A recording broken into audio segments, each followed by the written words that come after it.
പത്തനംതിട്ട വള്ളിക്കോട് പഞ്ചായത്തിൽ LDFിന്റെ ഒരു വോട്ട് UDFിനാണ് ലഭിച്ചത്. LDF അംഗം അനന്തുവാണ് UDF സ്ഥാനാർത്ഥിക്ക് വോട്ട് ചെയ്തത്. 9 അംഗങ്ങളുള്ള UDFിന് ഇതോടെ 10 വോട്ട് ലഭിച്ചു. സീതത്തോട് പഞ്ചായത്തിൽ UDFിന്റെ ഒരു വോട്ട് LDFിന് കിട്ടി. പത്തനംതിട്ടയിൽ നിന്ന് ഷിജോ കുര്യൻ ഈ വാർത്തയുടെ വിശദാംശങ്ങളുമായി ചേരുന്നുണ്ട്. ഷിജോ കുര്യൻ, മുന്നണികളുടെ വോട്ടുകൾ മാറി മറിഞ്ഞിരിക്കുകയാണ് ചിലയിടങ്ങളിൽ. എന്തൊക്കെയാണ് വിശദാംശങ്ങൾ? ദിലീപ് കുമാർ, പത്തനംതിട്ട ജില്ലയെ സംബന്ധിച്ചുകൊണ്ട് ത്രിതല പഞ്ചായത്തിലെ അധ്യക്ഷ സ്ഥാനത്തേക്കുള്ള തെരഞ്ഞെടുപ്പ് അങ്ങേയറ്റം നാടകീയതയും ചില കൗതുകവും നിറഞ്ഞതാണ് എന്ന് പറഞ്ഞാൽ ഒട്ടും അതിശയോക്തിയാകുന്നതായിരിക്കില്ല. കാരണം പലയിടങ്ങളിലും പല തരത്തിലുള്ള ചില അടിയൊഴുക്കുകൾ ഇതിനോടകം തന്നെ നടന്നിട്ടുണ്ട്. അതിൽ എടുത്തു പറയേണ്ടത് ഇപ്പോൾ വള്ളിക്കോട് പഞ്ചായത്തിലാണ്. വള്ളിക്കോട് പഞ്ചായത്തിൽ 9 സീറ്റുകൾ നേടി UDF ഒറ്റകക്ഷിയായിട്ട് അവിടെ അധികാരം ഉറപ്പിച്ചതാണ്.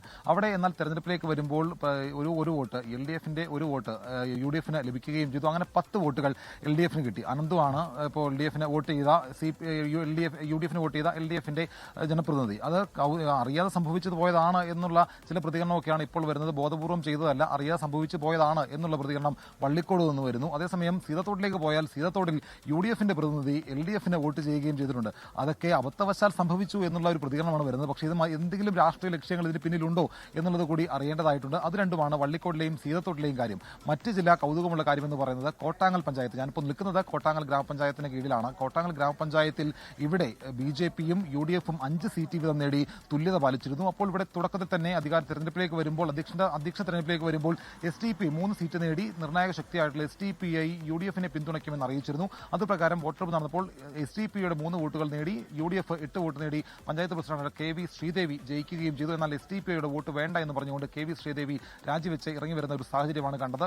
ഉച്ചയ്ക്ക് ശേഷം നടക്കുന്ന ബ്ലോക്ക് പ്രസിഡന്റ് തെരഞ്ഞെടുപ്പിലും ഈ പറയുന്ന SDPയുടെ പിന്തുണ ഉണ്ടാകുമെന്ന് പറയുന്നു. പക്ഷേ ഇനി വീണ്ടും അവർ രാജിവെച്ചു കഴിഞ്ഞാൽ വരും കാലങ്ങളിൽ ഇതുപോലെയുള്ള നിരുപാധിക പിന്തുണ ഉണ്ടാവില്ല എന്ന് പറയുന്നു. മറ്റൊരു പ്രധാനപ്പെട്ട കാര്യം എന്ന് പറയുന്നത് പുറമറ്റം പഞ്ചായത്തിൽ ഈ പറയുന്ന UDFിന്റെ സ്വതന്ത്രനായി വിമതനായിട്ട് മത്സരിച്ചയാളെ LDF പിന്തുണച്ചുകൊണ്ട് റെനി സനൽ പുറമറ്റം പഞ്ചായത്ത് പ്രസിഡന്റ് ആവുകയും ചെയ്തിട്ടുണ്ട്.